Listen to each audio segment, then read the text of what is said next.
Bien, bonjour mes frères et sœurs, je vous salue tous. C'est toujours un plaisir de pouvoir partager la parole de Dieu. C'est un plaisir. Et nous remercions Dieu pour ce souffle de vie.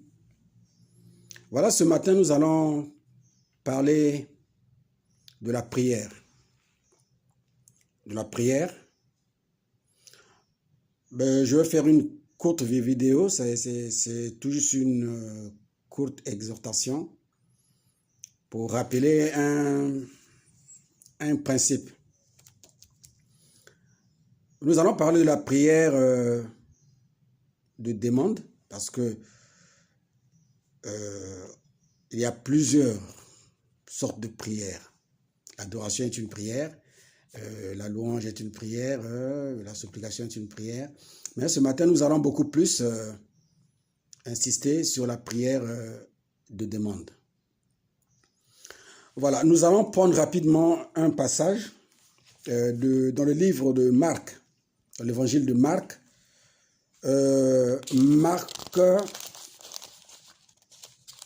Marc 11, Marc chapitre 11, du verset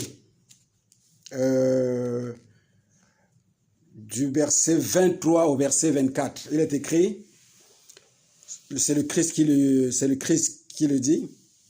Je vous le dis en vérité, si quelqu'un dit à cette montagne, ôte-toi de là et jette-toi dans la mer, et s'il ne doute point dans son cœur, mais croit que ce qu'il dit arrive, il le verra s'accomplir. Bon, déjà ici, nous allons souligner un premier point au niveau de la prière. Parce que si j'ai fait cette vidéo, parce que c'est compte tenu des partages qu'on a avec les autres, souvent on se plaint que nos prières ne sont pas exaucées, voilà, on a tellement prié, on ne voit rien, ainsi de suite. Bon, ici, nous constatons déjà qu'il y a un problème. On dit que, je vous dis en vérité, si quelqu'un dit à cette montagne, ôte-toi de là et jette-toi dans la mer. Jésus précise, et s'il ne doute pas. Donc, le doute constitue déjà un obstacle, parce qu'il y a déjà un si là. S'il ne doute point en son cœur, alors, le doute est déjà un premier obstacle. Alors, s'il y a le doute, vous pouvez prier comme vous voulez. Mais si vous doutez, ça veut dire que vous ne croyez pas que Dieu est capable de le faire. Pourquoi le problème du doute? Pourquoi nous doutons? Mais c'est normal. Nous doutons parce que notre intellect veut comprendre comment cela va se passer. Imagine quelqu'un qui n'a rien, bien qu'on a toujours quelque chose. Imaginez quelqu'un qui pense qu'il n'a rien. Bon, voilà. Il demande, il n'a pas d'argent. Voilà. Mais il formule une prière. Seigneur, je veux ne plus être un locataire, je veux habiter chez moi. Donc, Seigneur, je te prie de faire que, voilà, que je puisse habiter chez moi, que je puisse avoir une maison pour moi. Mais il n'a pas d'argent. Voilà. Et il y aura son côté intellectuel qui va intervenir. Son ego qui va intervenir, qui va lui convaincre que c'est impossible. Parce que pour avoir une maison, il faut avoir l'argent et il faut avoir voilà, suffisamment d'argent pour, voilà, tu économises et puis tu achètes. Voilà. Et comme il n'a pas d'argent, il a prié, mais il est convaincu que tout ce que j'ai dit là, ça ne sert à rien.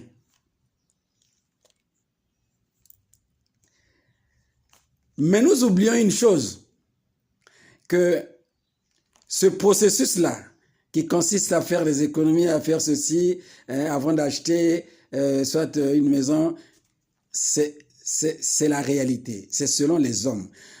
On a toujours dit, je l'ai toujours dit, que lorsque vous avez un problème, commencez tout d'abord par utiliser les moyens que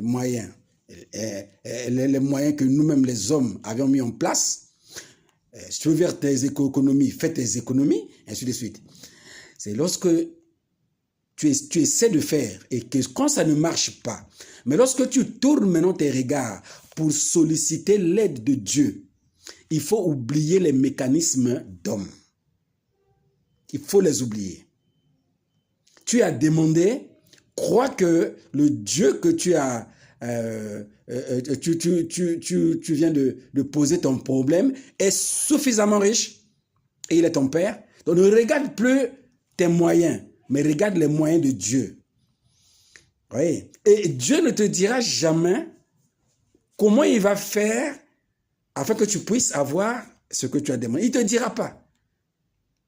Parce qu'il y a un verset dans le Proverbe qui dit que la gloire de Dieu, c'est de cacher les choses. Il ne te dira pas. Mais nous, les humains, avec notre ego et notre côté, notre intellect, on veut tout comprendre. On veut comprendre même les mécanismes de Dieu.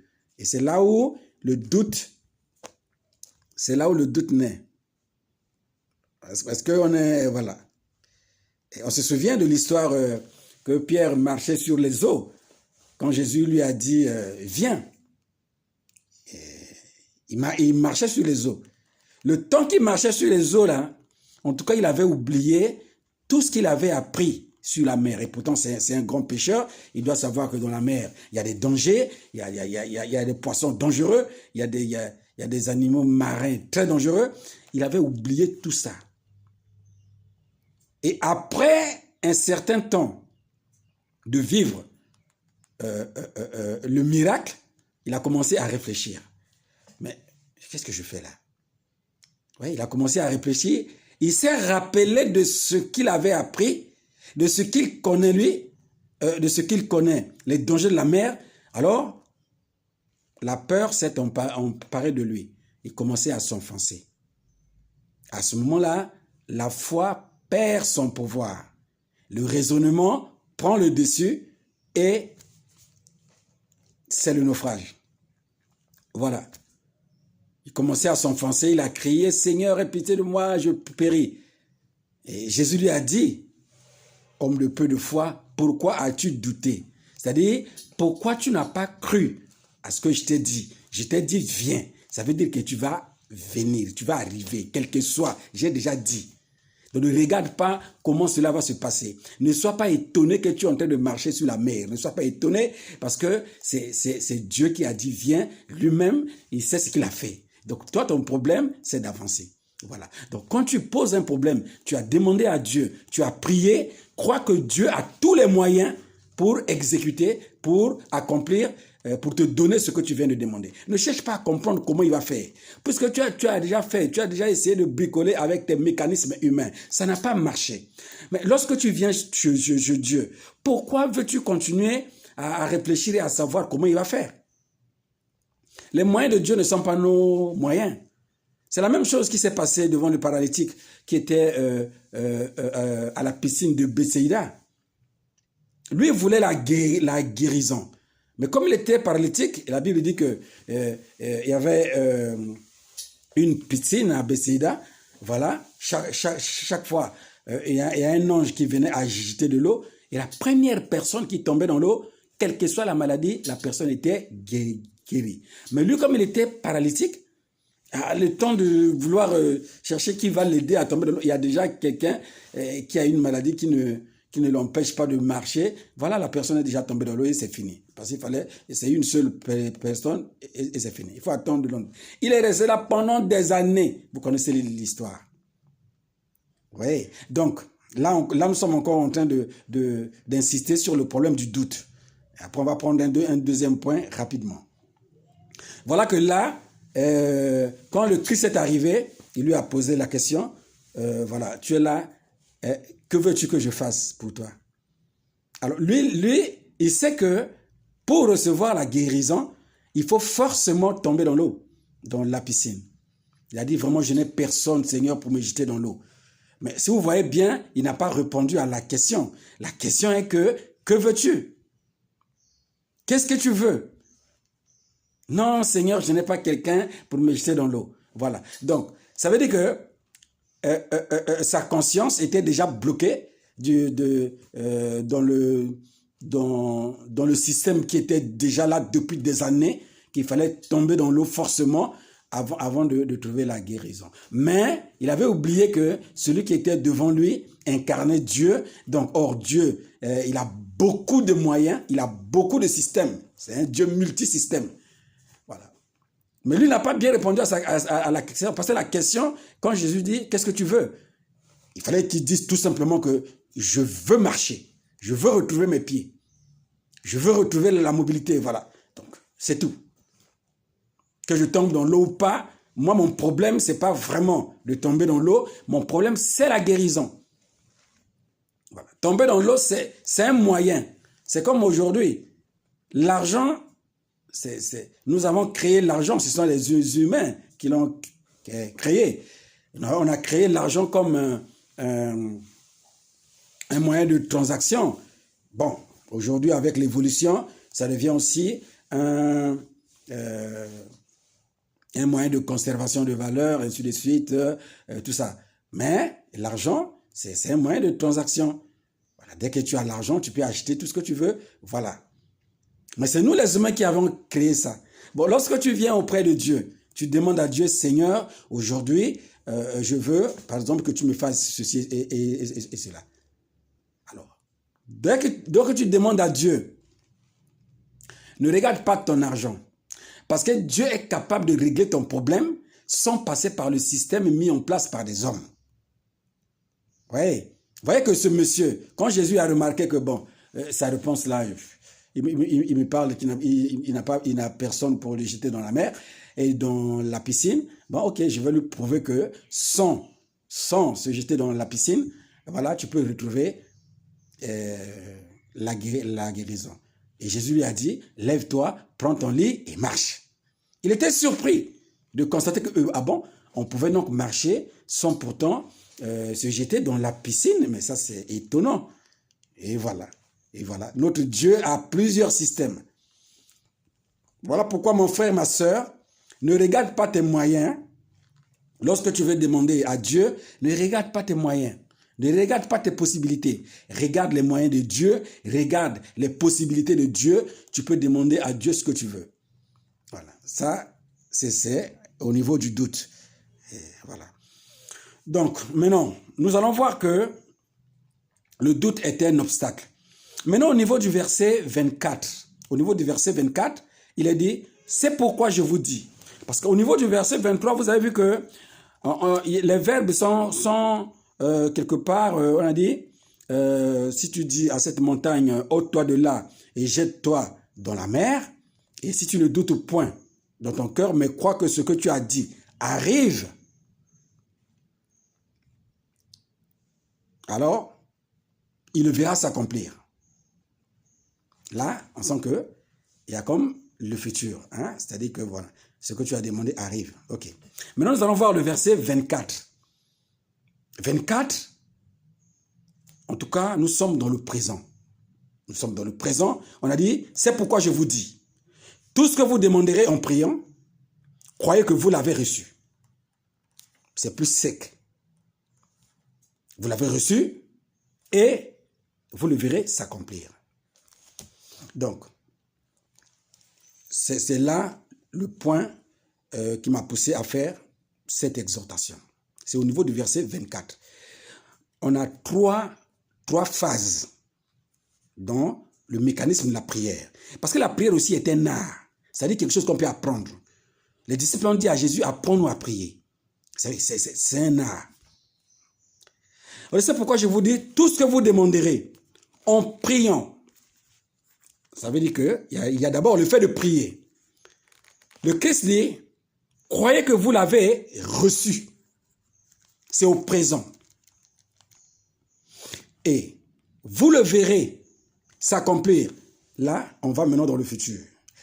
C'est-à-dire, le fait de recevoir par la foi, c'est au présent. L'accomplissement au niveau du plan physique, là maintenant, c'est au futur. Ouais. L'accomplissement au niveau du plan physique, ça c'est autre chose. Mais le fait de recevoir, c'est au présent. Et c'est là où se pose un problème. Ça veut dire qu'il y a 3 phases. Prier, ça dépend de vous. Le fait de croire que vous avez reçu dépend de vous. Mais non, l'accomplissement au niveau du plan physique, là maintenant, c'est Dieu lui-même. C'est là où la patience doit intervenir, parce que c'est là où Dieu va mettre en place ces mécanismes. Et nous ne pouvons pas expliquer ça. Comment il va faire? Non. Mais nous avons deux phases. 2 phases que nous devons appliquer. Hein? 2 phases qui dépendent de nous. Le fait de prier, c'est-à-dire que de demander, et le fait de croire qu'on a déjà reçu. Alors, au niveau de croire qu'on a déjà reçu, c'est de vivre déjà comme si ce qu'on a demandé, on l'a déjà reçu. Tu vis, c'est-à-dire qu'au niveau de ta pensée, au niveau de tes paroles, au niveau de tes actes, tu vis exactement comme si tu as déjà reçu ce que tu as demandé. Tu as déjà la joie que Dieu a déjà exaucée. Ça, c'est très important et c'est souvent sur ce point-là que nous ne tenons pas compte. Nous manifestons la joie seulement le jour que nous allons remarquer que, voilà, physiquement, la chose que nous avons demandée s'est manifestée. Mais au niveau de vivre d'abord, au niveau de la foi, là, nous ne prêtons pas attention à ce niveau-là. Et moi, je pense que c'est à ce niveau-là où nos prières échouent. C'est comme le jardinier. Il a sémé quelque chose. Tu vois, il a sémé. Et chaque fois, il vient, il arrose, il est dans la joie. Parfois, il chante les cantiques. Quand vous passez, vous regardez bien qu'il n'y a rien, mais comment le gars là est dans la joie. Mais il est dans la joie parce qu'il sait qu'il a sémé quelque chose. Et il sait que tôt ou tard, ça va se manifester sur le plan physique. Donc, il peut déjà avoir la joie, bien que les autres ne peuvent pas comprendre pourquoi il est dans la joie, mais il est dans la joie parce qu'il sait déjà qu'il a sémé quelque chose et il sait comment ça va se passer. Il sait que, voilà, un jour, ça va se manifester. Prenons l'exemple de Anne. Anne était stérile, la maman de Samuel. Mais lorsqu'elle a prié, on voit que à la fin de la prière, lorsque le prophète Élie lui a dit, non, mais madame, est-ce que vous avez pris la boisson? Elle a dit, non, je n'ai pas pris la boisson, vraiment, voilà. À la fin de la prière, Anne était convaincue qu'elle avait déjà obtenu ce qu'elle désirait. Et il est écrit que son visage changea. Elle avait la joie.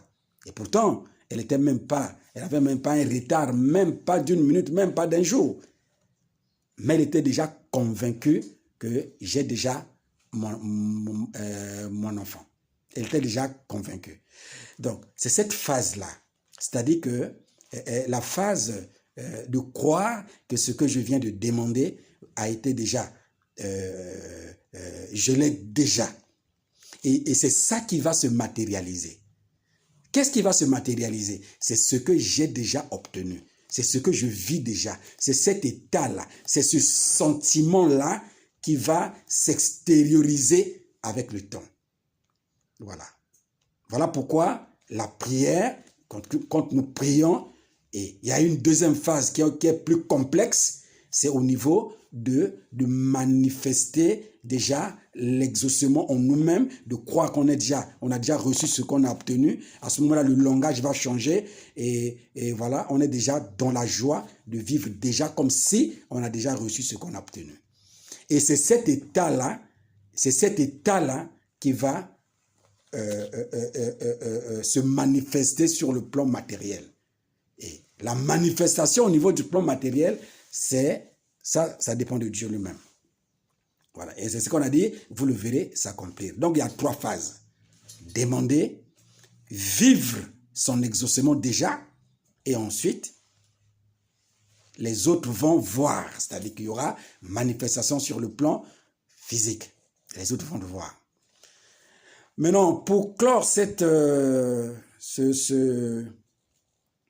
cette exhortation, il y aura un verset qui va venir nous dire que au niveau de l'accomplissement, alors, nous avons dit que ça dépend de Dieu. À ce moment-là, c'est Dieu lui-même qui va voir, qui va regarder parce qu'il est notre Père. Il est notre Père, il est amour. Ça veut dire que il va autoriser la manifestation de ce qui nous rend heureux. Il a dit, ma bénédiction n'est jamais accompagnée d'un chagrin. Voilà. C'est à ce niveau-là où beaucoup de choses vont se passer. Il va regarder, est-ce que ce que j'ai demandé, parce que il est écrit dans Romains, dans Romains il est écrit que nous ne connaissons pas ce qu'il convient de demander dans nos prières. Et le Saint-Esprit lui-même intercède à notre place, nous aide. Parce que le Saint-Esprit, c'est selon Dieu qu'il prie pour nous. Voilà. Ça veut dire que ce que je demande peut ne pas être pour mon bien, mais je ne sais pas. Hein, c'est comme un enfant de 6 mois qui demande à sa maman, voilà, l'enfant regarde sa maman avec un couteau et l'enfant pleure pour qu'on lui donne le couteau. Malgré l'amour que sa maman a envers son enfant, ne pourra jamais lui donner le couteau à un enfant de 6 mois. Ça va lui faire plus du mal que du bien. Oui. Donc, c'est au niveau de l'accomplissement. Et là-bas, nous devons appliquer la patience. Et nous devons accepter, nous devons dire que bon, j'ai déjà soumis mon problème à mon Père, je suis dans la joie parce que je sais que, voilà, et ça va se passer. Mais au niveau de l'accomplissement, Dieu va mettre ses mécanismes en place, va tout regarder, et là, il n'y a pas de problème. Voilà pourquoi on dit, il ne faut pas vivre, il ne faut pas seulement penser que ce que nous avions demandé là, même si au niveau de la foi, nous manifestons déjà le fait d'être exaucés, il y a un point qui doit être regardé avec attention, c'est que la manifestation sur le plan matériel dépend de Dieu et ça c'est très important. Et Dieu donne toujours ce qui est bon pour nous. Voilà pourquoi au niveau de 1 Jean 5, verset 14, on a précisé maintenant. On a précisé que si votre demande est alignée sur la volonté de Dieu. Ça c'est très important. C'est là où Dieu a un point, a un dernier mot. Nous allons regarder ça rapidement dans 1 Jean 5, verset 14. 1 Jean 5, verset 14, il est dit, je vais lire rapidement, nous avons auprès de lui, bon lui est mis pour Dieu, hein, nous avons auprès de lui cette assurance que si nous demandons quelque chose selon sa volonté, il nous écoute.